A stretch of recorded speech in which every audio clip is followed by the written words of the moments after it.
there's a bear in the woods. Right, come on, you fatty. Come on, fatty. I don't even know who lives in there or what the hell's going on there. Could I sleep in there today? Oh, no room. And we're on the way there. Ignore the farm. We go, and a bit of that, and a bit of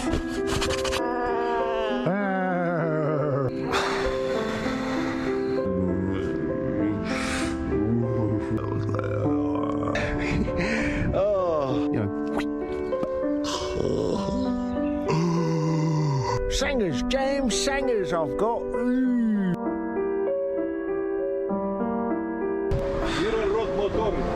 My pedal broke, man. And thanks to Show That Bros, Mickey's on the most useless street in the world. Come on! Always keep a shoe in your kitchen department, guys. Don't worry, it's the COVID talking. It's probably wild boar, a few bears, a lot of women washing their cars saying hi on the side of the road. Go on, Mick, feel it, Mick, feel it. I might be going mad.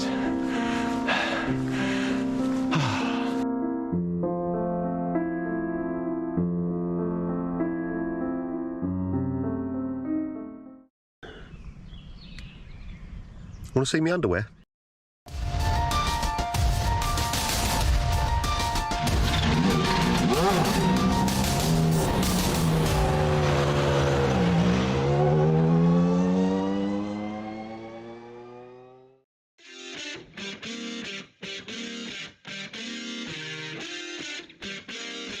Last round provided a free kick to Alex Ellis. Back-to-back wins and his title rival Andrew Hardman absent with a drop round already applied. Hardman's absent here too.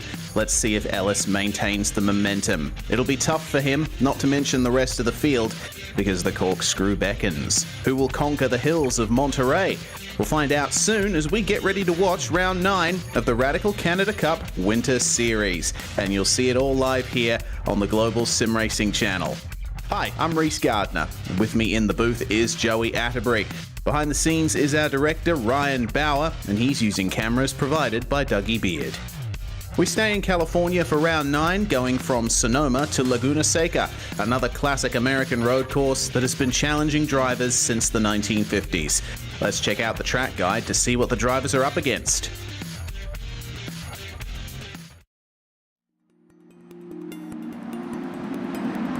Welcome to Laguna Seca. Located just east of Monterey, California, it's hard to deny that this is one of the more scenic American road courses.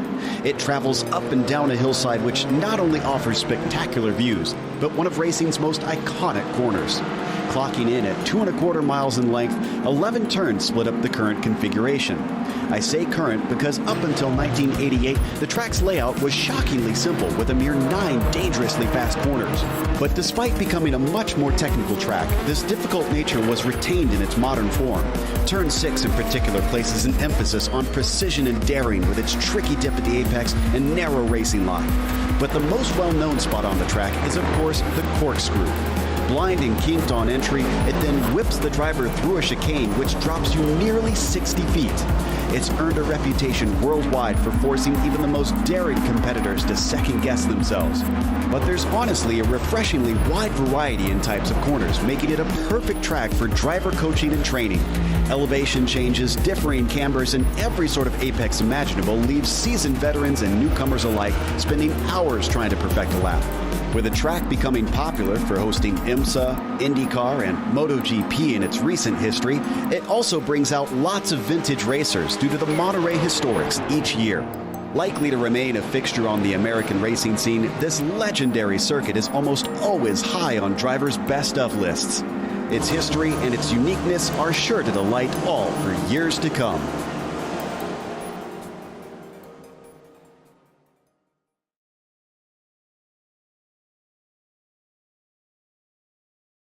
Oh, this is an incredibly challenging course, Joey. Couple of overtaking opportunities, but it's more about the elevation changes than anything else. An American classic, as you called it. And yeah, tons of elevation here, whether it's diving downhill to the Andretti hairpin climbing up the rail straight all the way to go straight down the corkscrew. It really is a roller coaster ride. 11 turns, just over 2 miles in length out here. And I've been around this place more times than I care to admit.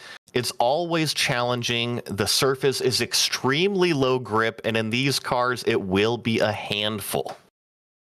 Indeed it will. It's one of the rookie tracks, the ones that come with the base content on the iRacing service, so pretty much every iRacer has turned laps around here at some point. Let's see how the drivers tackle it as we check out the drivers' standings. Well, Alex Ellis with pole position and wins in both races at Sonoma, now 38 points ahead of Andrew Hardman, who, as we mentioned at the top of the show, is still absent from this round. So I think it's really going to be whether Michael Broomhead and Joey Haynes will be able to overtake him for second place here in this round.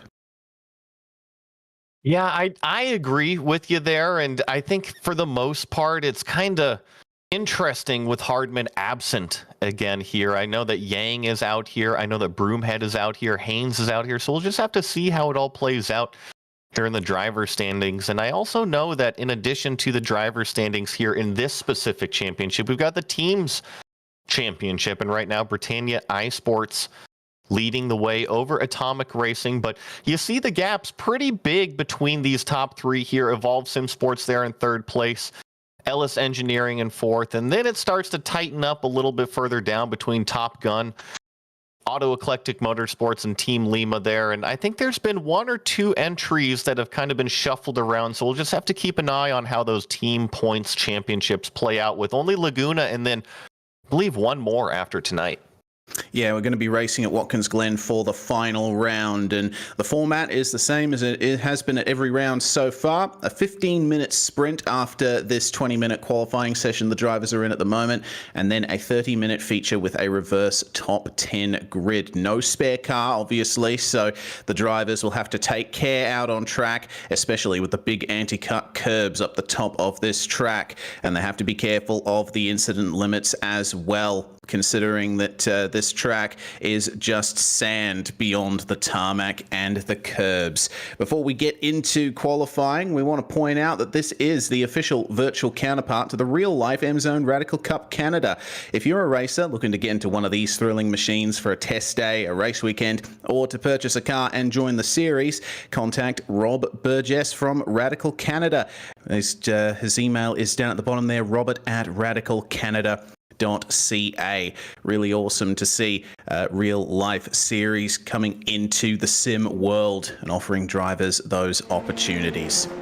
Well, in qualifying at the moment, no surprise to see that Alex Ellis is at the top of the standings, and by some margin there. Joey Haynes and Tom Daniels very close for second, though Joseph Yang not that far behind either. No, and this is kind of what we've seen all season. Alex Ellis really standing on top of the rest of the competition right now. 118.9. He's the only competitor to throw down a 118 so far in qualifying.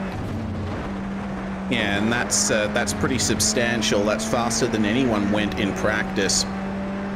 He's just managed to pull out something further here in the qualifying session. We're on board with Joey Haynes, and now exterior as we go into the corkscrew, that legendary sequence of corners coming all the way down the hill. It's so difficult to get the camber right through these last couple of turns. You can carry so much speed through there if you get it right, and then the slowest corner on the track, the final turn, changes a year or so ago allowed drivers to use that AstroTurf beyond the curb on the exit of the final corner, so you can carry a bit more momentum there if you want. But I think with how difficult this car has proven to drive, the drivers just want to keep it on the straight and narrow. Well, and yeah, I think the car has been a little bit difficult to drive this season, and I think because of that, we actually are hearing that this series is going to be going back to the SR8 for next season. It's just because the SR10 here, actually the newer car, is a little bit tricky, like you were mentioned, to driving, and some of the updates aren't agreeing with everybody out on track, so they're going to be going back to the old car, the classic SR8 next season. Yes, that is some pretty big news, and yeah, I think it's understandable. You know, I haven't driven the car since the most recent changes, but when the SR10 first came out, I gave it a go, and yeah, it was fun for sure. But I could see that it was very tricky on the limit, so it will be difficult here at Laguna Seca. Daniel Salmon, meanwhile, a little bit of a get well message there. And we'll see how well he does here with one of the only drivers yet to set a qualifying time with only 6 minutes to go. He's joined by Guillaume Ward and Daniel and Antoine Decache at the bottom of the standings at the moment. But on a lap at the moment, let's see how he does. This corner is going to be one of the most difficult there. You saw that big red anti-cut curb on the inside.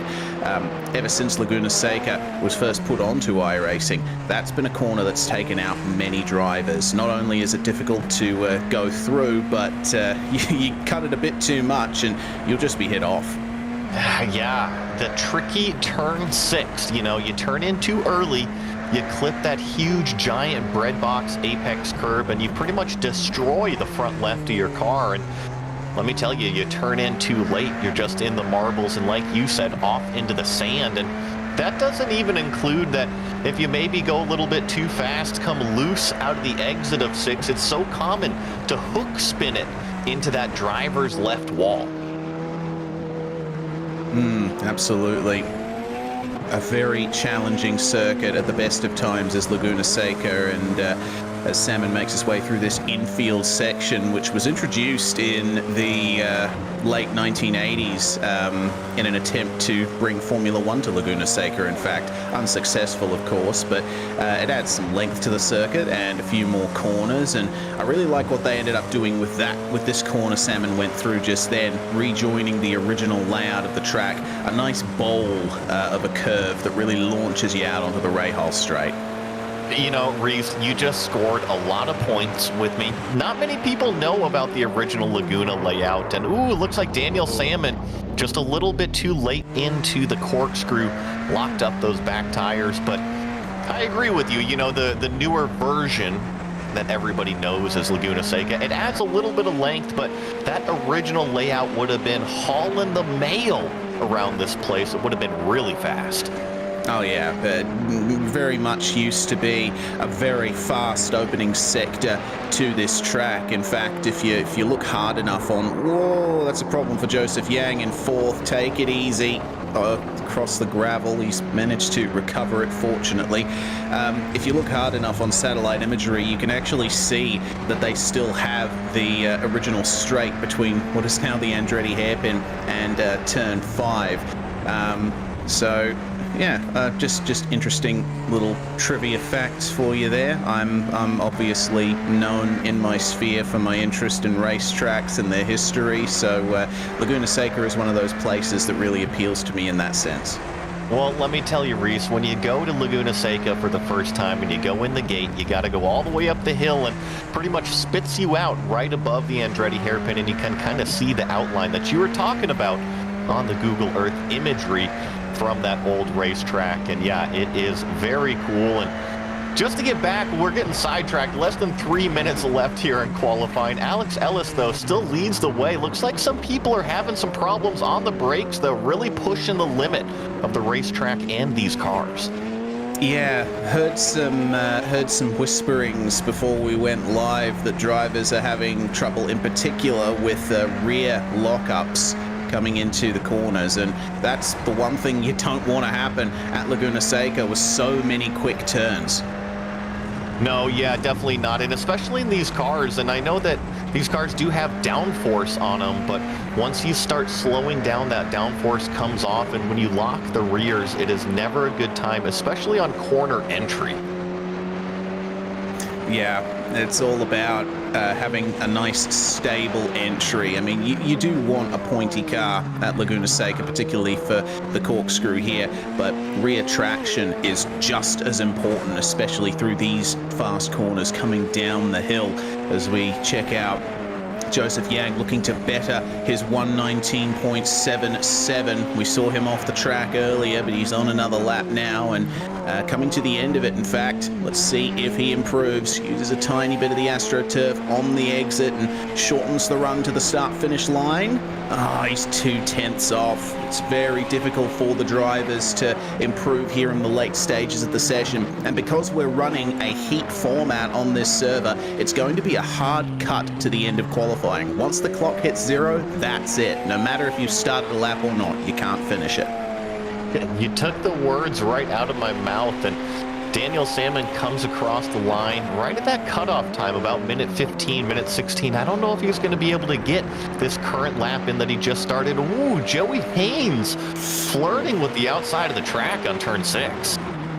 Yeah, that'll invalidate that lap, and that's going to be his last opportunity to get a time in. So I think that's all we're going to be seeing from Joey Haynes in terms of lap times, and I'm not too sure if anyone's on a lap at the moment. It looks like other than Haynes, Daniel Salmon and Joseph Yang, the only ones on a lap, and potentially Joseph Yang will be able to finish his lap with 30 seconds remaining in the session. Yang's coming to the final corner now. He'll be able to get one more lap in. Let's see if he can get into the top 3. He only needs to gain a 10th to move over Tom Daniels to P3, but a 1:19.8, still no improvement for car 55. He will be secured in 4th place. And that is the end of the qualifying session. We can go through the grid now. A bit of a small field here for the penultimate round of the season, but it will be very competitive with Ellis and Haynes on the front row, followed by Daniels and Yang. John Benwell Edwards share row 3 with Michael Broomhead, P3 in the championship, with Mark Boyd and Dave Peterson 7th and 8th. James Doherty and Cedric Ohayon will round out the top 10. Just a few more here. Robert Ridgway in 11th, Daniel Salmon 12th, Antoine Decache 13th, and Guillaume Huard coming home in the final 14th spot of this field today. Yeah, and Decache and Huard were not able to set times in the qualifying session. So we'll see how they go with 27 degrees Celsius track temperature, 81 Fahrenheit for those of you in America land. Not much wind either, so I think that will be welcome. A little bit too much wind would definitely make these already unstable cars even more so. Yeah, and we'll just have to see. I think that the speeds, at least here at Laguna Seca, they're not way up there, so I don't know if the wind will affect them too much, but it's always blowing around little cars with wings. It always makes an effect out there. Yeah, it's going to be a rolling start here, as expected for sports car racing. So it's not going to be so much about the run off the line here as it is about being able to react to those around you. Once they come out of the final corner, Ellis is going to be the one controlling the start here. So it will be up to Joey Haynes to try and react to that. Well, and speaking of the start, Reese, it's a little tricky with how sharp the final turn is, so things kind of get accordioned out there throughout the field. Just have to keep an eye on how closely everybody keeps it, or if Alex Ellis uses that as his opportunity to go ahead and scoot away for a green flag. Yeah, indeed. We saw the green flag, or the taking of the start, more so. A bit late at the races at Sonoma, but of course Sonoma, a very short starting area compared to Laguna Seca. Pace car rolls away and we can get started on the formation lap, and this will give us a nice opportunity, Joey, to go through this circuit in detail as the drivers make their way through. Nice uphill run and a crest on the way down to this Andretti hairpin, which you would say is one of the prime overtaking opportunities of the lap. It really is right off the bat, but one thing to notice, it is downhill the entire time, so not only is it tough to stop the car, but it's also tough to turn the car throughout the entire corner, and that leads to turn 3. What I consider kind of the technical section of this racetrack. Turn 3 and turns 4 are very similar. Use all of the entry, apex, and exit curves you can. Make this place as wide as possible. Yeah, late apex for turn 3 is usually the optimal line, but turn 4 you can use the downforce generated by these cars to carry so much speed. A little bit of a straight here down to the 5th turn, which, as I mentioned, is a lovely little bowl that has a nice bit of banking to it. Again, a turn where you can carry a lot of speed. And then the entry to the Rahal straight just after this corner here, going under the bridge, again passing by that giant red apex curb, which the drivers will be looking to avoid. And you can see just how narrow the track gets up here. Side by side is going to be difficult at this point. There's a few natural funnels on the Rahal straight, and it leads into the over-the-crest braking zone here down into the corkscrew, where things get very, very tight, and drivers really can't see down the hill at all. It's more pick a reference point, point the car where you need it, and you continue to fall down the hill. It is all the way downhill from the top of the corkscrew to start-finish. Yeah, it's something like a 12-story building is the amount of vertical distance you cover on the corkscrew all the way down to this final corner. Now we get into race mode. Alex Ellis keeping the pace here as everyone forms up double file behind him. The green flag flies and we are away. No jump at all from Alex Ellis as the start is taken. Down through turn 1 towards the Andretti hairpin. Who will get the moves done? That's a big move there, getting into second for Tom Daniels, but they run wide and almost get cleaned up by John Benwillid on the inside, but looks like the field has made its way cleanly through the first couple of turns. Benwillid has to yield to Haynes, but a really good start from Tom Daniels. Yeah, a couple really big late braking moves down into the Andretti hairpin, but no contact, and right now looks like Joseph Yang's got a really good run on John Benwillid, going to take away that 4th place position, but out front, it's Alex Ellis leading Tom Daniels and Joey Haynes. Yeah, Ellis leading by 0.5 of a second or thereabouts already. It's been a perfectly executed start from our championship leader, but it seems that Daniels is really pressuring him here on the first lap. We'll see what happens once they get into a rhythm. The real battles are for 5th on back as things stand. Looks like John Benwillid having to face off against Michael Broomhead, who's looking to preserve as many points as possible. Didn't have a good round at Sonoma, at least in race 2. Had some trouble keeping the car on the straight and narrow, so he'll be trying to make up as many spots as he can. He's got a 3rd place in the championship to protect. Yeah, points are always important, and especially here, only a 15-minute sprint, so you really got to get up on the wheel, get what you can, and oh no, looks like John Benwillid off at the Andretti hairpin. That is going to promote Michael Broomhead up into the top 5, though, getting more points like you were just talking about. Yeah, well, it's those kinds of mistakes that Broomhead will be relying on. Man, Benwillid was off the track by quite some way, almost got into the wall. That was very difficult there. Massive lock-up on the way into the 2nd turn here, but no fuss at all for Alex Ellis as he's driving incredibly cleanly up the front at the moment. We're looking at about 10 laps or so for this 15-minute first race, so not much time for moves to be made.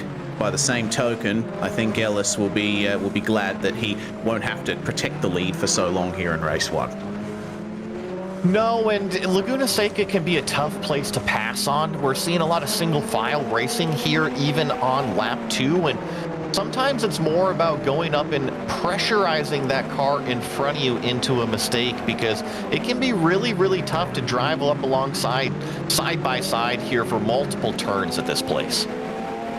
Nice 3-way fight for 5th here, with Broomhead now falling under pressure from Dave Peterson.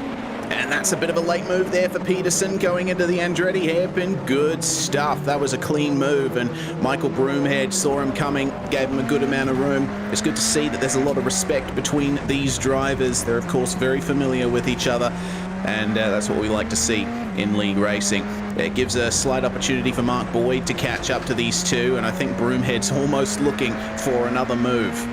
I couldn't agree with you more, and look at this Broomhead now taking a look down into turn 5. Oh, loose! Contact! Broomhead loses it on the brakes. Oh man, and he stopped on the outside of turn 5. Can't get going as quick as he'd like because there were cars coming on the racing line. Man, that is a real shame for the driver of the 00 car. And I think Peterson might have gotten a bit of side contact from that as well. Broomhead tried to go up the inside but just lost the rear. And now Joseph Yang is looking at third place potentially here, chasing down Joey Haynes. Well, this is a really good run for Joseph Yang right now. I know that he's kind of stagnant with where he qualified, but he's hanging on to the back of the front pack, and he's putting himself in position a little bit later in this race to be where he needs to pick up any pieces in case we see more of the attrition that we've already seen bite a lot of competitors. Yeah, it's been a real season of attrition, I think, for the most part in this series. It's all about keeping the car on track as best you can. Here we are on board with a nice fight. I think this has been Willard and Ridgway. It is indeed. Ridgway running a little bit wide in turn 3 though, so that gives Ben Willard a little bit of extra breathing room. I always like the theme. I believe that's a Rusty's theme. Always got the Cars throwback out there. Ka-chow! Yeah, excellent. Really awesome to see the sheer amount of Cars references that we've seen in sim racing over the past 10 years. I mean, well, even further. God, that film came out in 2006. That really makes me feel old. We'll leave that point behind before we get out the walking frames.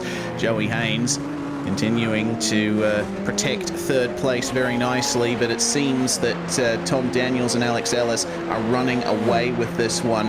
Ellis setting another fastest lap. He's down to a 19.1 now. He's absolutely caning it out there.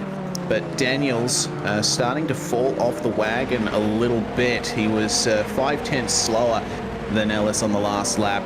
Haynes almost matching his pace. Well, and I think we're seeing it kind of shape up right here. Alex Ellis starting to pull away, just being the consistent driver he is. And Tom Daniels and Joey Haynes now going to be battling it out for that second and third place position. Joey Haynes, I think, starting to come into a little bit of a rhythm. Pretty much matched Tom Daniels' pace that last time around. And I'm seeing Tom just kind of slide around on the racetrack a little bit more. We'll see if he gathers it back up this lap. Yeah, down into the corkscrew. There's our leader, and the second and third place battle. Looks like both of them getting through there nice and cleanly. But yeah, sliding around is one of the things you don't want to do because it generates a bit too much heat into the tires and further reduces the grip. As Ben Willard here in 8th place, catching up here to James Doherty, who found himself in 7th place after a couple of the dramas on the first lap. Started in 9th at car 61, but now under a big threat here. And you see how much Ben Willard is pushing, dipping wheels into the gravel on the exit of corners. Let's see if he can gather up a bit of a slipstream down the front straight. It was good initial traction from James Doherty, but looks like things have equalized between the two of them here. And, well, that looks like a bit of a late dive almost, but Doherty sees him coming and gave him plenty of room when it could be argued he didn't really need to. No, but I think that goes back to the sportsmanship that you were talking about just a couple laps ago. I think they know when cars are up next to him, and you see Ben Willard, I think, has a little bit more speed right now. His last 2 laps were 1:20, but being respectful on the racetrack. There's another late dive there from Ben Willard, and unlike Broomhead, he keeps the rear end in check, going for the inside move at that corner, and moves on through into 7th place. Let's see how much he can make up here. Remember, Ben Willard started in 5th and went off at the second corner, so he has got a lot of ground to make up in this first race. Ooh, he's wiggling coming down the corkscrew. You mentioned it, that he's dipping tires on exit, and John Ben Willard right now definitely hanging the car out, driving it at the limit, riding on board with James Doherty back here right behind him. You get to see how much that number 8 car is just using up the track. Yeah, he's really taking everything out of this course. As much as Laguna Seca is a direct transition from tarmac to dirt in some places, you really can arc out a lot of the corners here.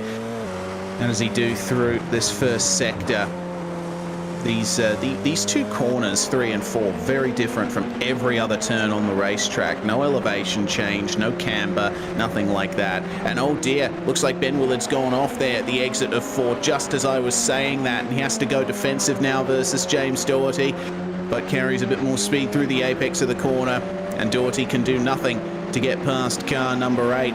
And considering the pace that Ben Willard has, he'll be able to get away. But I think he might have to tone it down just a little bit.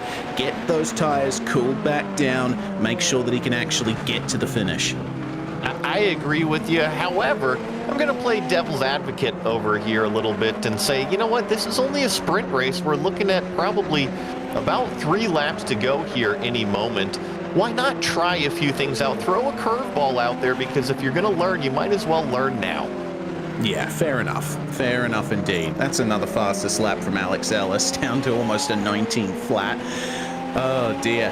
Can anyone overcome Alex Ellis at the front of this field? He's just head and shoulders above the rest in terms of pace right now. And look at how much of a gap he has already. That's nearly 4 seconds worth of time back to Tom Daniels.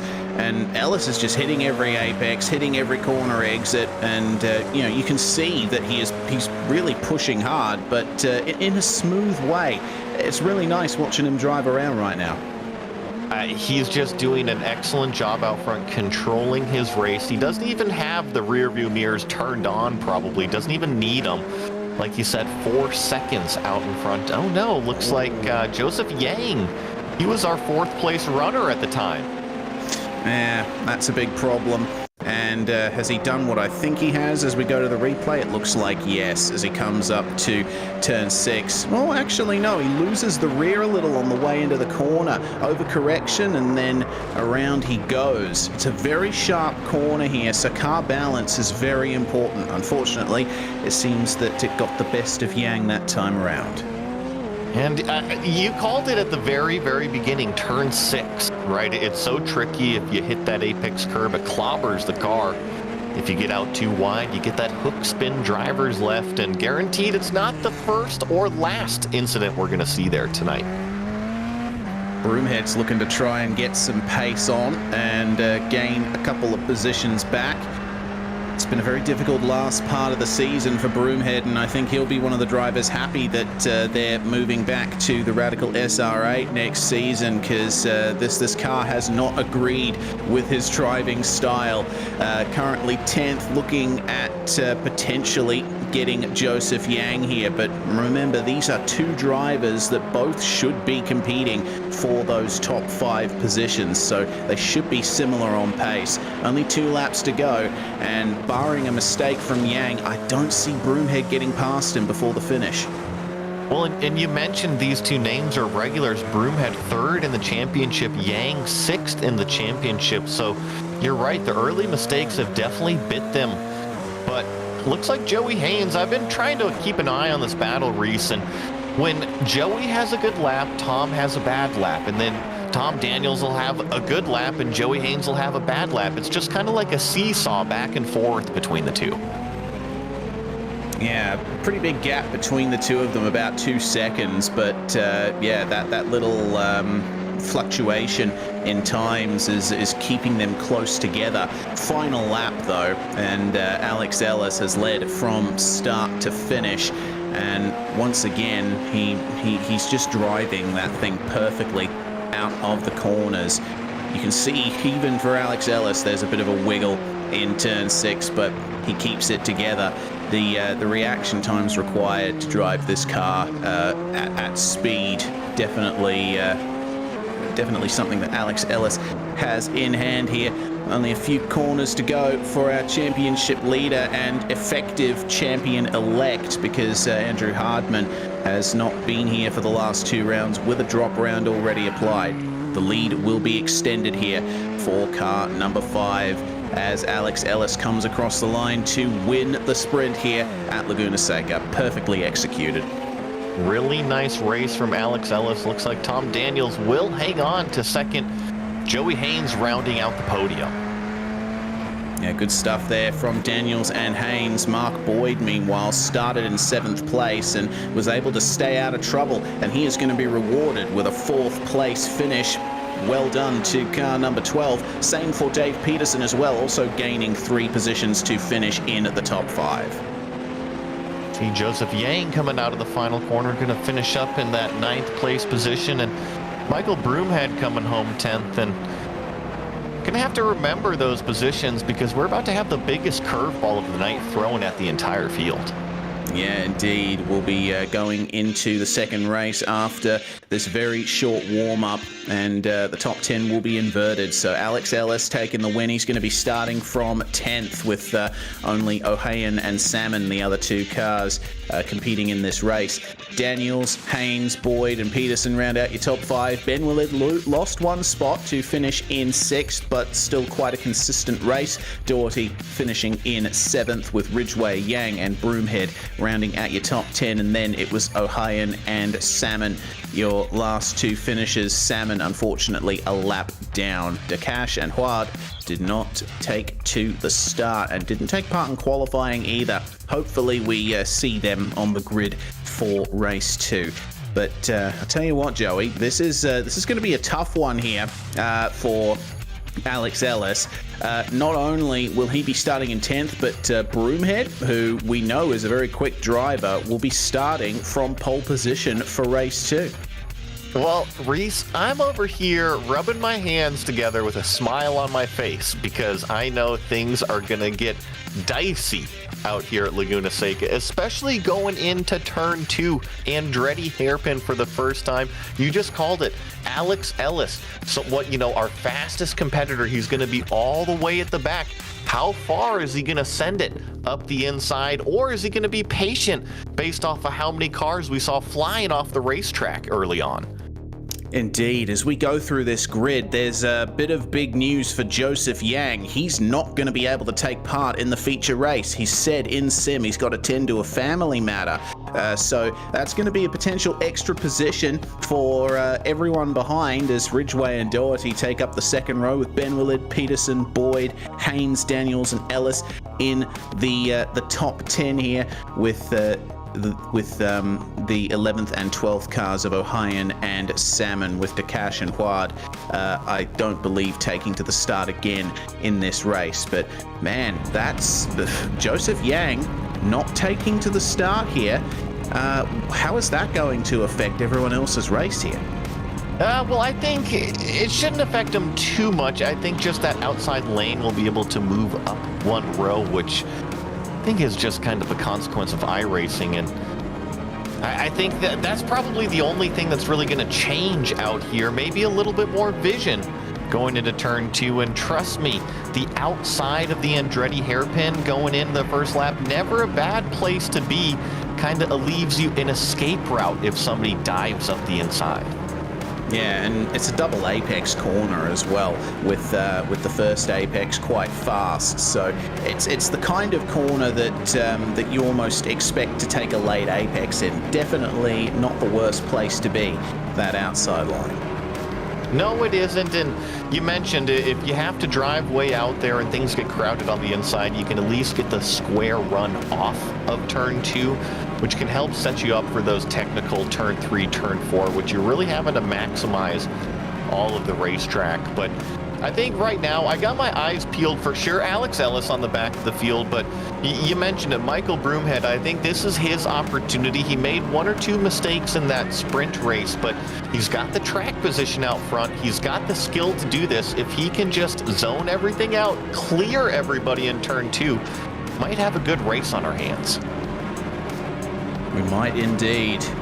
Either way, there's going to be quite a few passes, and it will be interesting to see how the drivers, starting in the top 5 for this one, end up handling the first lap, of course, on cold tyres, which is bit difficult at the best of times, but in a car that has proved very difficult to come to grips with, both figuratively and literally, I think these drivers will be looking for survival first and foremost as we come down to the final corner, ready to take the start here. Broomhead will be the one leading them away. They all form up double file through the final couple corners. It looks like the second grid spot is being left open here. A little bit of sportsmanship and fairness going on there as Broomhead accelerates away as the green flag flies, and it looks like Robert Ridgway has stayed with him very nicely, but James Doherty gets passed on the inside by John Benwillid, who moves up into third, almost 3 wide on the way into the first proper corner of the lap. Daniels already making big moves here. Look at him go, getting up the inside of Robert Ridgway, who goes off the circuit. There we go, we've had our first off already, and Ridgway falls right to the back of the field. Yeah, you mentioned the big mover, definitely Tom Daniels with some really aggressive moves into Andretti hairpin and also turn 3, but here comes Alex Ellis, now starting to settle into things, goes past David Peterson into turn 5. He's got Joey Haynes right in front of him, so very familiar company that he's racing with. Yeah, familiar indeed. Oh, this fight between Doherty and Haynes on the way into the hairpin is looking interesting too, as the leaders are together.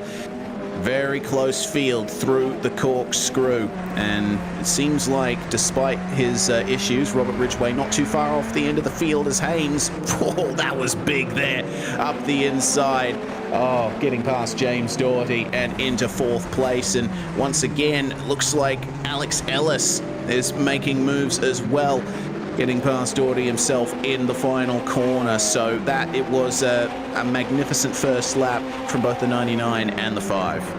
Yeah, they both got through cleanly as Tom Daniels sends another one down the inside of John Benwillid. I think our biggest late breaker is definitely the number 37 out there on the racetrack. Made a couple big moves on lap 1 and now trying to get by Benwillid as here we go. Alex Ellis with a big move on Joey Haynes, side by side through turn 4. Almost a door bang. Yeah, that they gave each other just enough room there, and Haynes will try and protect the inside through turn 6, but sometimes the outside is where you want to be. You can get on the throttle a little bit straighter, carrying more momentum out of the corner. Haynes still alongside through turn 6, and off the track goes Alex Ellis. He's going to lose 2 more spots out of that, back behind Dave Peterson and James Doherty. Yeah, Alex Ellis saves the car, but Joey Haynes got his elbows out, and look at this. Alex Ellis already up on the wheel, taking over 6th place from Dave Peterson. He didn't even let it skip a corner. Back up on the wick. Yeah, really good driving from our championship leader. But he's going to have to wait for turn 2 to get a move done on James Doherty. He might even be able to get it done before that, because Doherty ran wide in the final corner. Bit of a compromised run onto the start-finish straight, and already Doherty back up into 5th spot by the time they get to the braking zone. Meanwhile, Tom Daniels also finally managed to get back past John Benwillid and might be looking to try and chase down Broomhead, who is currently leading by 1.6 seconds. That's a pretty good gap for Broomhead to have, but remember, Broomhead has suffered from mistakes in the past, so we'll see if he can hold this one together. I think all 3 of these drivers had a couple mistakes early on in the sprint race, but they're holding it together right now, and Michael Broomhead doing a really good job controlling the race out front as, oh, looks like Joey Haynes runs a little bit wide in front of Alex Ellis. But anyways, the top 3 right now pretty settled and kind of scooting away. It's really up to Haynes and Ellis to see if they're going to turn it up and try to catch these front 3. Yeah, and the difficulty for Haynes and Ellis here, well, the race is twice as long as the sprint, so more time to get things sorted, but they don't want to be fighting with each other for too long because they'll just be costing each other time. All that looked like a bit deep in the final corner for Joey Haynes. Forget I said anything, because through will go Alex Ellis on the way into turn 1. Tom Daniels setting the fastest lap there, just taking it from Michael Broomhead, and position secured for Alex Ellis over Joey Haynes. So now we'll see if they can march their way forward and get into the top 3. Well, we got to remember Joey Haynes, definitely a previous winner here in this series, so he's got plenty of talent. Just got to hook up on the back of Alex Ellis. And right now, right on board with Dave Peterson chasing down James Doherty right in front of him. And he's got Cedric O'Hyan right behind, as well as Mark Boyd. Actually, probably a 4-car battle out here. Yeah, looking pretty good between this quartet. Doherty will make his way into turn 6 cleanly, as will the rest of them. It's going to be a big question here for the Viking hot rod car of Dave Peterson, whether or not he can make a move. The corkscrew, not really an overtaking spot that's obvious. I mean, obviously we have we had that brilliant move by Alex Zanardi back in the 90s at that corner, but yeah, traditionally you don't see many moves that end up clean there. So we'll see if they can make it past. And that's an attempt. Big attempt by Mark Boyd. He gets up the inside and to the apex over Cedric O'Hyan, but not able to complete the move before they get to the start-finish line. And there's Ellis already on the pace here with a bit of clear air. Boyd completing the move into turn 2, and that looked as clean as you can make it. Well, you mentioned it, Ellis up into the podium positions now. Got around John Bedwellid for 3rd place, and Joey Haynes not far behind. I would expect him to start to pressure John Bedwellid. And Reese, something we haven't talked about at all on the broadcast, because we didn't have to do it on the sprint race. These cars will have a pit stop here in the feature. Gonna have to come down and take some gas at some point. And they will. Broomhead locked up coming into the corkscrew. He's off the track and has lost the lead to Tom Daniels. I think just too deep into the corkscrew, and you called it. That was our race leader, Michael Broomhead, doing such a good job. Get this replay queued up here, and here it is. Broomhead coming up to the corkscrew. Let's see if he gives a lockup. Oh, he's just in way too deep, Reese. Yeah, braked too late there. Bit of instability in the car as well as it came over the crest. And that is unfortunate there for Broomhead. Lead lost, but yeah, good point about the fuel stop. That will introduce maybe a little bit of strategy into this one. I mean, everyone's going to have to take the same amount of fuel, but when you pit is very important. If you're in a battle and you know that you're quicker than the cars in front, it might pay to come in a lap or two earlier than your rivals and get some clear air, as John Benwillid has a mistake. There's a massive one. Remember, he was 4th when we crossed the line last. And very unfortunate for car 8. Looks like he just lost the rear coming into turn 3. Yeah, I mean, at the initial turn it looked okay, but as he approached the apex, the rear just went on him. Yeah, just loose, and I'm going to reference Laguna Seca being a low-grip racetrack. It is just slippery all over the place all the time, and I think that's just a consequence of what we just saw. Yeah, well, we'll see what Benwillid can do to recover from here, with Alex Ellis now pressuring Broomhead for 2nd place. And you see the difference in attitude of these cars. Broomhead, of course, having some problems keeping that car stable, but Ellis is almost at one with that machine as he goes up the inside into turn 2 and up into the top 2. His next target will be Tom Daniels, and Daniels ran a 19.8 on the last lap. His fastest lap is a 19.75. Ellis's fastest lap is a 19.1. So that shows you the pace difference between our top 2 right now. Ellis didn't quite get close to that on the last lap, but he did have a bit of passing to do, and maybe a little bit of playing in the sand pit as well, it seems. And just kicking up a little dirt to Michael Broomhead behind him, and you and I are on the same brainwave over here.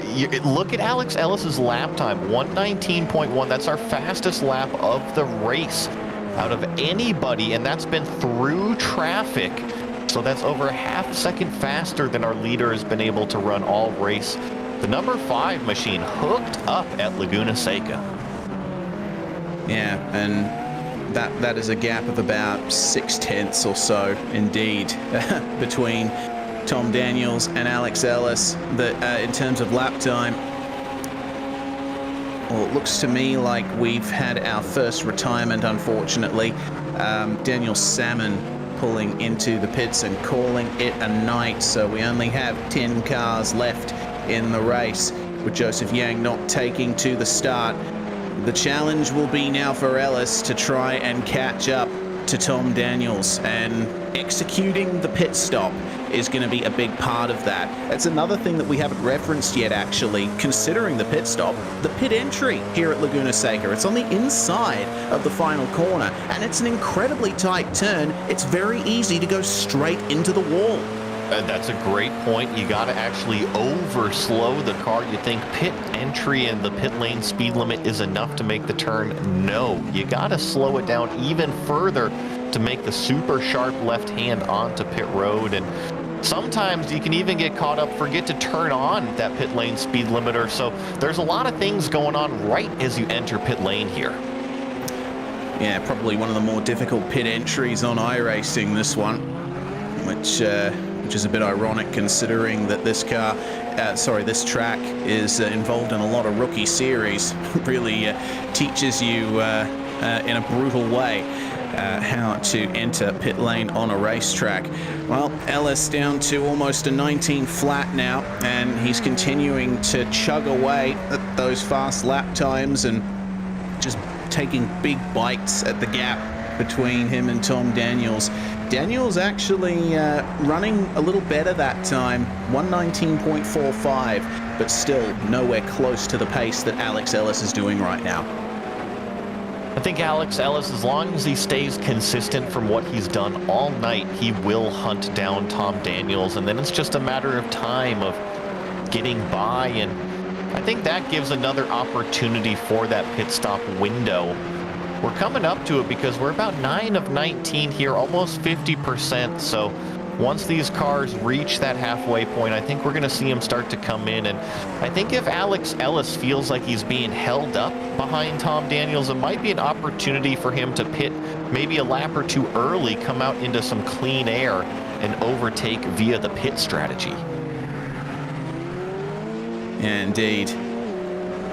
Once again, that point about clear air. I mean, I believe you don't have to change tyres in the pit stops, so fresh tyres and a tyre undercut probably won't be a factor, but coming out in clear air with no one ahead of you, no traffic to negotiate, will pay dividends. You'll be able to set a bunch of really good lap times and focus on yourself, and then overtake your rival once they pit a couple of laps later. 10 laps to go here, and well, things are starting to heat up now between our leaders. Daniels a little bit unstable on the way into turn 5. He had to bring it in late, and Ellis hugging the inside through that corner, gained a lot of speed, and through the mid corner of 6 he's looking even better. Could this be a move at the corkscrew? Daniels is going to go defensive, and the meandering of the circuit on the way into this corner helped him out there. Oh goodness, Ellis, there we go. Yep, straight a line to the inside, and he's gonna get it done just about. Daniels has to yield on the way into the penultimate corner. Yeah, through 11, just coming down the hill. Oh, and here we go. Our first taker, Tom Daniels, coming down pit road. Yeah, so wonder if this is, like you said, it's in response to getting past. Let's go ahead, throw a curveball. Yeah, all right. Yeah, he's probably saying to himself, okay, I've lost the lead, all good. I'm going to get my pit stop out of the way and focus on maximizing lap time for the rest of the race. Doesn't look like there's any other takers on pit road this time around. Everyone else staying out. So now Ellis in the lead and all by himself.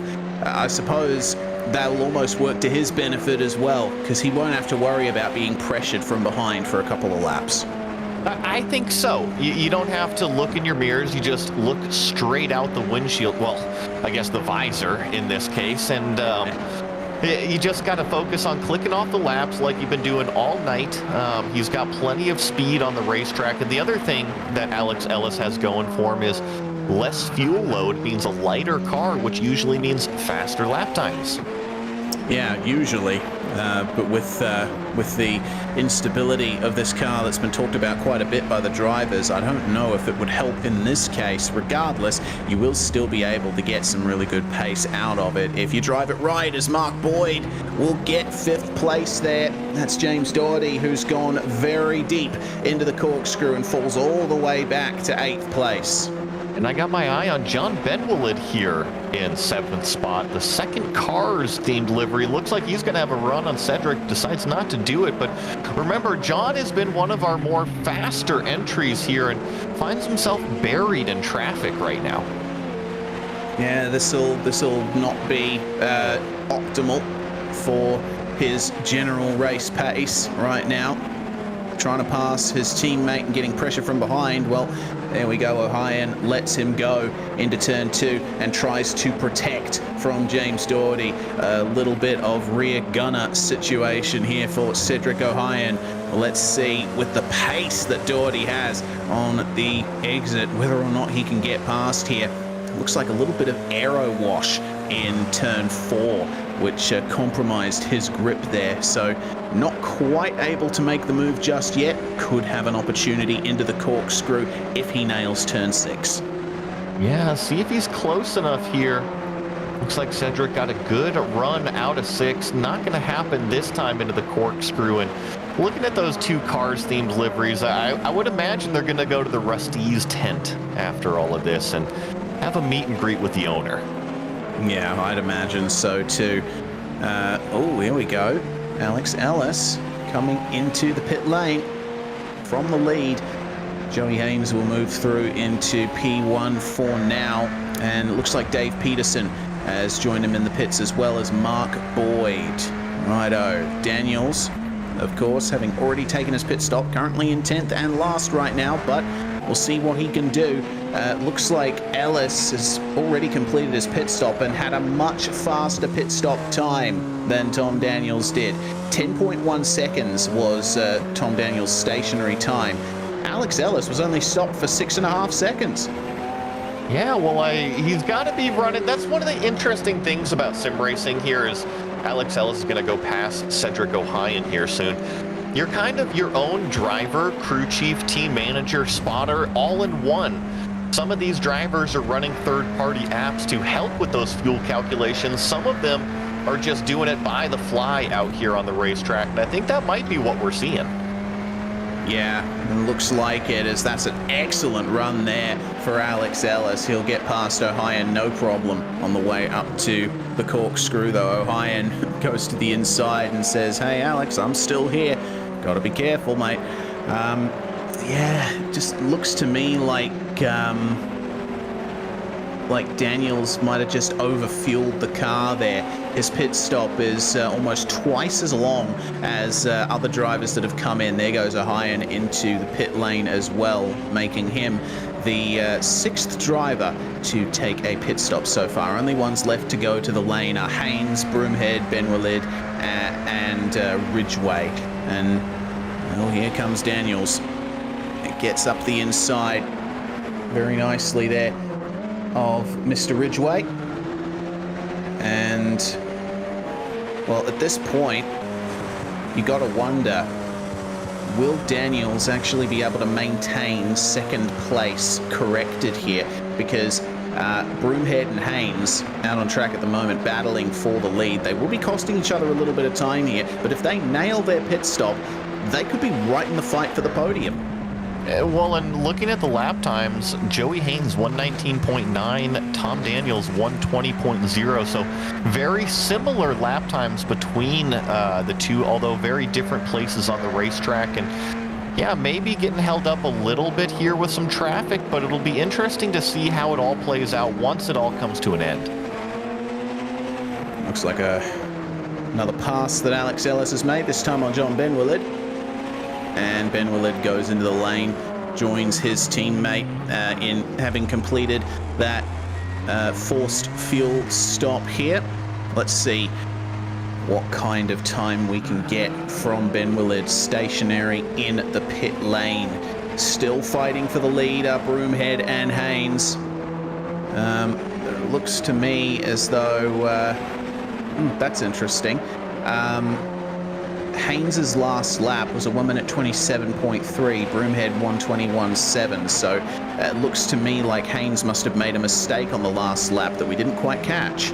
Yeah, and I wonder if that's what Broomhead. Yeah, and I think that's why he's behind Broomhead, and just like that, Ryan Bauer on top of it here. Always. Joey Haynes here coming into the Andretti hairpin. I wonder if he just overcooks it. Looks okay on the brakes. Oh, just loose right in the middle. Yeah, difficult to keep the rear end in check through turn 2. Actually had to take to the pit exit to get back going again, and Broomhead says, thank you very much, I will move through to the lead. So that's why we see those cars in the order that they are. Looking at Ben Willard, that's interesting. Ben Willard was only stopped for 2.5 seconds. That is the quickest pit stop we've seen so far, but might be a bit marginal on fuel coming to the end of the race. Yeah, and I know that Laguna Seca doesn't burn very much fuel here. It's a pretty efficient racetrack, but yeah, you're right. That is a very short stop out there. And remember how close Tom Daniels and Joey Haynes were when Tom dove for pit lane? He had just been right up underneath the back spoiler. Now 7 seconds, almost 8 seconds separate the two. Yeah. Oh, that's not going to be good for Joey Haynes, nor is it for Broomhead. I think at this point, Broomhead is effective 3rd place, Haynes effective 4th. So it's going to be up to Joey here to try and make a move in these final 4 laps, coming up to 3. The gap between them quite large. It's all going to come down to who has the better pit stop between these two. Position change between Ben Willard and Peterson for 6th place, meanwhile, as both Broomhead and Haynes avoid the pit lane still. They're going to be leaving it right to the end to try and get their stop done. Yeah, this is going to be an intriguing finish here. We still have 3 drivers yet to take their stop. These 2 on screen plus Robert Ridgway. Yeah, and I tell you what, Alex Ellis is just clicking them off out there. I want to keep the camera here, but he's on the same straightaway as our leader. And remember, Alex has already come down pit lane, done his service, and he's already catching these 2 out front here as Joey Haynes gets ever closer to Michael Broomhead. Picking up a little bit of slipstream on the way into turn 5. Still a few car lengths between them, so it's going to be tough for a move to be made, as looks like John Benwillard's actually in pit lane for a 2nd time. He didn't put enough fuel in the car during that initial stop, so he's just ended up costing himself a lot as Haynes pressures Broomhead into the corkscrew, both of them taking the curbs very nicely on the way through that corner. You've got to be smooth, you've got to be assertive through that complex. Now, will either of these guys go to the pits here? They're going to have 2 laps to go when they cross the line next. They have to come in now, and they do, both of them at the same time. The braking is on there, both of them getting on the pit lane speed limit. It actually looked to me like Haynes took the speed limiter off for a second to try and get some extra acceleration on the way to the pit limiter line. Alex Ellis moves back through to the race lead. No surprise there. And a huge gap he's going to end up with. But the real battle is between Broomhead and Haynes in the pits. Both of them are now in the box and getting it done. It looks like Broomhead has just managed to get that stop done. Only stopped for 3.7 seconds. Joey Haynes, 5.7 seconds stop. So Broomhead has gotten a massive advantage going into the last 2 laps. Yeah, and only 2 laps remaining. Do you remember how long John Benwillard stopped for? Because remember, he already had to come back down. He miscalculated that. I hope that Broomhead put in enough fuel there. Yeah, well, I mean, stopped for 3.7 seconds, and considering the fuel right, refill he should be okay. Car, yeah, I would expect he'd be all right. Looks like Alex Ellis, though, what is he up to? 8 seconds in front of Tom Daniels. Going to be coming down the last few corners here through turns 11 with that cool camber, still downhill into the final turn 12. He's going to be looking at Barney And Barney's going to be holding that white flag, 1 to go. Indeed. For the 4th time in succession, that is Alex Ellis crossing the line in the lead with 1 lap to go, and he doesn't have to push at all. He's in the lead by 9 seconds, just about, over everyone else. Closer to 8 seconds, of course. My local timing is a bit different to the broadcast overlay timing. Still, that is an insurmountable gap unless there is a big incident or a big crash for the number 5. And considering how Ellis has been driving so far tonight, I think he's just going to keep it on the straight and narrow and coast through to victory here at Laguna Seca. He set another very quick lap on that one too. He was, 1.1 seconds faster than Tom Daniels in 2nd place. Yeah, there's no catching this guy. No, and I'm looking at his pace right now. He is identical for his fast lap. Maybe now he's just lifted off a little bit coming through the corkscrew. Knows he's just got to keep it together for a couple more corners. Well, penultimate turn and final turn for Alex Ellis. And you'd say that at this point, it's going to be impossible for anyone to catch him for the championship at the final round, because he takes 2 from 2 here at Laguna Seca. Another fantastic drive from Alex Ellis. Shout out to Tom Daniels as well. Despite having a longer pit stop, still coming home for 2nd place. That's really well done there for Daniels, and a great recovery from 9th in race 1. Broomhead will hold off Haynes for the podium. Really good run from Michael Broomhead. Remember, started on pole, had a little mistake, but comes home on the podium. You see Dave Peterson here, rounding out at turn 12, going to complete the top 5. Mark Boyd, meanwhile, finishes where he started in 7th place, and a bit of heartbreak for James Doherty.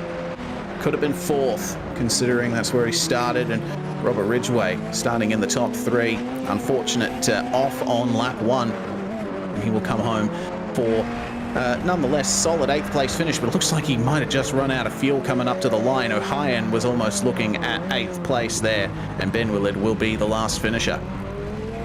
Yeah, Ben Willard with that missed fuel calculation comes home 10th place out of 10 cars here today at Laguna Seca. Well, there we go. We're going to step aside very briefly on the Global SimRacing Channel. When we come back, we'll have our unofficial final results and interviews coming up soon. Racing isn't easy, but experiencing it is. iRacing puts you in the driver's seat with the industry's leading sim racing game. Drive on laser scan replicas of the greatest racing circuits from around the world. Go head-to-head against other drivers chosen by skill-based matchmaking to ensure competitive racing at every level. Compete across all your favorite series. In officially licensed cars, engineered to deliver the most accurate driving experience possible.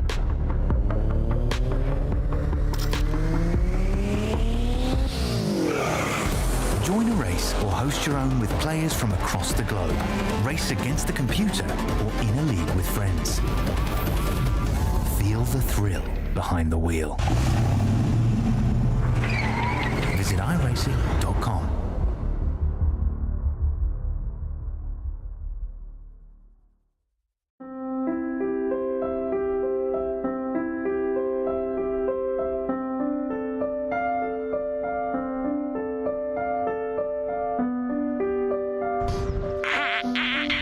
There's a bear in the woods. Right, come on, you fatty. Come on, fatty. I don't even know who lives in there or what the hell's going on there. Could I sleep in there today? Oh, no room. And we're on the way there. Ignore the fart. We go, and a bit of that, and a bit of...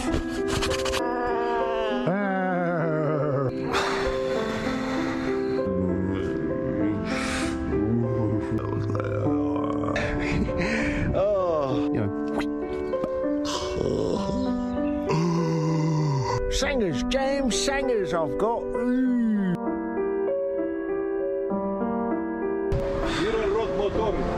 My pedal broke. broke, man. And thanks to Showdown Bros, Mickey's on the most useless street in the world. Come on! Always keep a shoe in your kitchen department, guys. Don't worry, it's the COVID talking. It's probably wild boar, a few bears, a lot of women washing their cars saying hi on the side of the road. Go on, Mick, feel it, Mick, feel it. I might be going mad.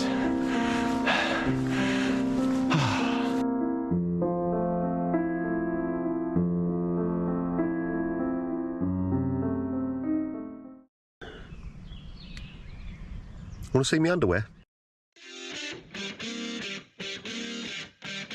Well, round 9 of the Radical Canada Cup Winter Series went to Alex Ellis, and by quite some margin. He takes 2 wins tonight, finishing the top position in the feature, with Daniels taking up second place. Michael Broomhead defending from Joey Haynes for the final spot on the podium. A good run from Broomhead in race 2 after his mistake in race 1. Dave Peterson will come home to round out the top 5, and then it's Boyd and Doherty 6th and 7th.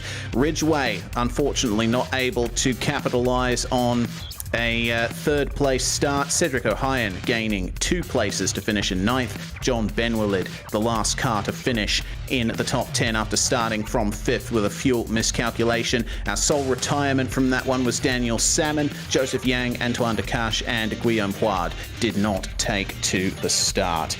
Now we will move on through to driver interviews, and no surprise to see that Alex Ellis was the one to beat. Once again joins us now. Good run again from you, Alex, but once again race 2 had a bit more work to do.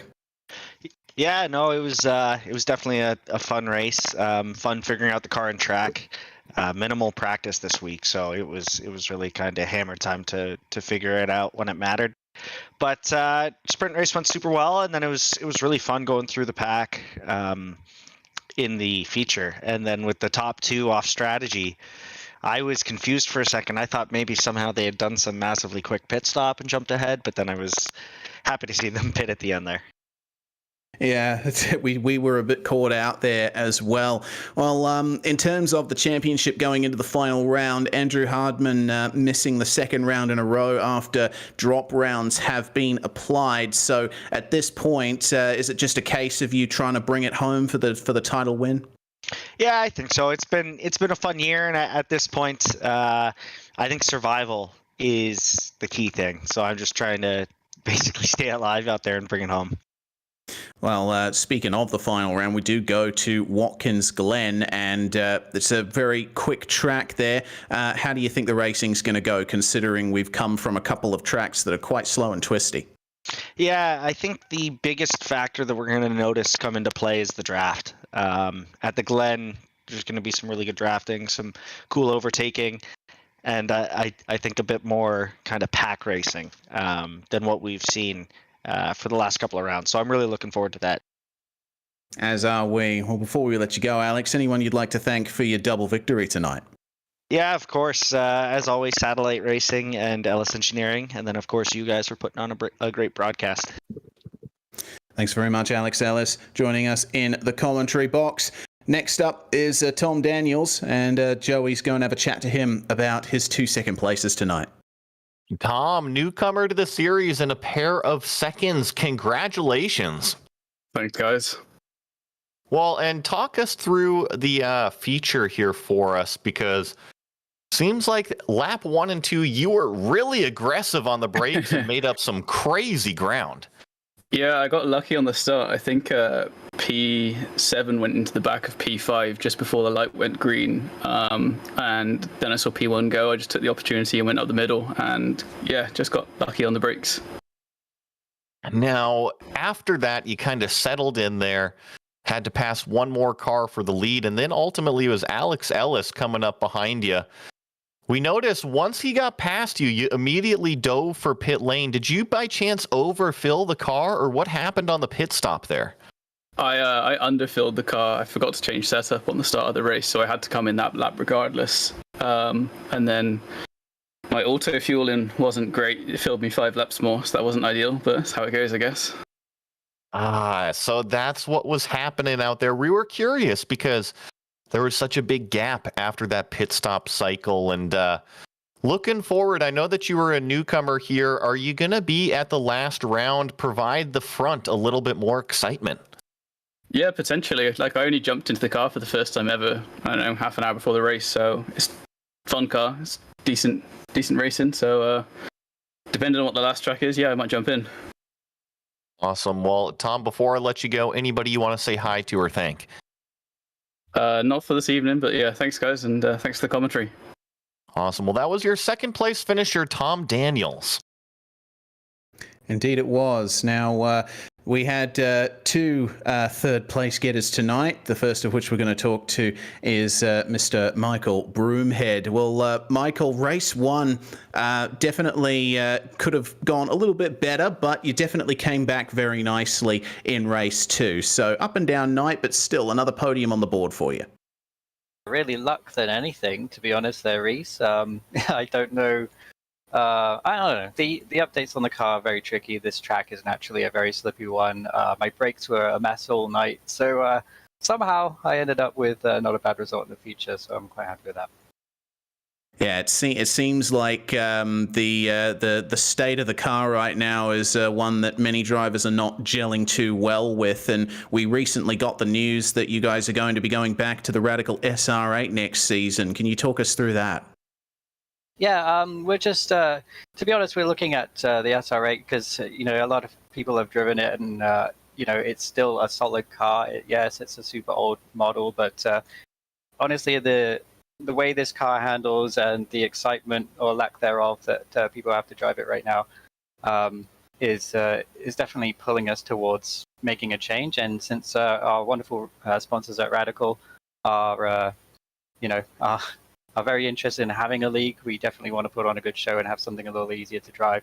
Obviously, it's not Radical's fault. It's not necessarily iRacing's fault. It's just they put out an update and it's not working for this car specifically. So, we want to have fun. We want to race. We want to have a car that's fun to drive as well. And just keeping it on track is quite difficult. So, obviously, to burn off a bit of steam, it's probably not the way to do that. Well, going into the final round, considering that 10th place finish in race 1 while Haynes finished well in both races, it's going to be quite a fight for P3 in the championship at the final round. Yeah, and Joey's incredibly fast. It's very hard to beat him lately. Over the last few seasons of other leagues and into this one, he's been incredibly quick and very hard to beat. He stepped it up. So it's going to be a tough one. Obviously, we'll give it everything we've got. In Watkins Glen, I'm not bad at Watkins Glen. I like to think anyway. So we'll give it a shot. And you know what? Like I say, it's all about having fun. And so we're going to go out with a little bit of a bang with the SR10. But yeah, it's been fun. Thanks you guys for covering this. Thanks very much, Mike. And hopefully we get another chance to talk to you coming into the final round at Watkins. Thank you, sir. Well, Mike Broomhead with some success in race 2 tonight. And final driver interview is going to be Joey interviewing Joey. Well, Joey Haynes, congratulations on the 3rd place finish in the sprint, standing just off of the podium in the feature, though. Good points haul today for you. Yeah, it was a good points haul. I mean, I think without the spin in Andretti, we could be looking at a double podium, but you got to take what you can get. Well, and we saw that here on the broadcast. You were running solid in that podium spot. What happened in the Andretti hairpin? I got distracted. I started thinking about the idea of trying to do the whole race without doing a pit stop. I started looking at my fuel and I was only like 1 lap short. So I started trying to coast into the corner a bit more and trying to just, lift and conserve. And I got maybe a little carried away. Sometimes it happens to the best of us out there, and you still came home with that 3rd in the sprint race, 4th in the feature. Looking ahead, I believe you guys close it out at Watkins Glen, I think. How are you looking there? I know you've had a win earlier this season. Are we going to potentially see you stand on top one more time? That's the goal, Joey. We're definitely going to be working hard in the next week or two to get our setup ready for Watkins Glen and see what we can do with the good old Radical SR10. Well, and speaking of that, we just talked about that with Michael. And how do you feel about going back to the SR8? It seems like everybody is a little bit happier with the current model on the SR8 versus what you guys are driving right now. Yeah, it seems like one of the updates that we had recently on the SR10, it just makes it skate a bit more across the track. It doesn't feel quite as settled into corners. It just doesn't feel like a high downforce race car right now. And I guess that's kind of the big issue, whereas the SR8 still feels relatively to what everyone felt before and kind of what they thought they would be getting out of this series. So I think I don't see anything wrong with going to the SR8, to be honest with you. I think I'd be for it as well. Well, Joey, before I let you go, good points haul. You're going to be in the top 3 going into the final round. Anybody you want to say hi to or thank?